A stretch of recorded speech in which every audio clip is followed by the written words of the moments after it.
આજ રોજ રાત્રિના 8:30 વાગ્યાની આસપાસ અમારી ટીમ સાથે ચોટીલા અમદાવાદ હાઈવે પર તપાસણીમાં હતા ત્યારે એક બોલેરો પિકઅપ વાન જેમાં લાઇટ ડીઝલ ઓઇલ એટલે કે એલડીઓ ભરેલ હતા, જેને રોકી તપાસ કરતા ડ્રાઈવર દ્વારા જણાવેલ કે આમાં લાઇટ ડીઝલ ઓઇલ ભરેલ છે. જ્યારે ડ્રાઈવર દ્વારા રજૂ કરેલ પરવાનો તપાસતા પરવાનાની અંદર ધંધાનું સ્થળ ગામ નારણકા, તાલુકો કોટડા સાંગાણી દર્શાવેલ હતું અને પરવાનામાં તેમજ ગુજરાત આવશ્યક ચીજવસ્તુ પરવાના નિયંત્રણ ને જથ્થા જાહેરાત 1981ના કંટ્રોલ ઓર્ડરની કંડિકા 18.3.1 અને 2માં સ્પષ્ટ જોગવાઈ છે કે પરવાનેદાર દ્વારા ધંધાના સ્થળ સિવાય અન્ય કોઈ સ્થળે વેપાર કરવો નહીં, સ્ટોર કરવો નહીં કે વેચાણ કરવું નહીં અથવા તો ડિલિવર કરવું નહીં. તેમ છતાં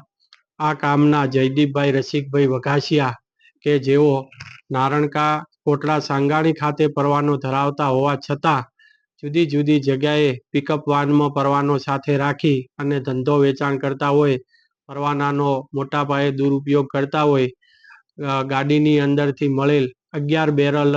એલડીઓને જપ્ત કરી તેમજ ગાડીને પણ જપ્ત કરી કુલ મુદ્દામાલ 5,34,000 જપ્ત કરી અને આગળની કાયદેસરની કાર્યવાહી હાથ ધરેલ છે. મિત્રો, આવા જ વિડીયો અને શોર્ટ્સ જોવા માટે આજે જ અમારી ન્યૂઝ રૂમ યુટ્યુબ ચેનલને સબસ્ક્રાઇબ કરો.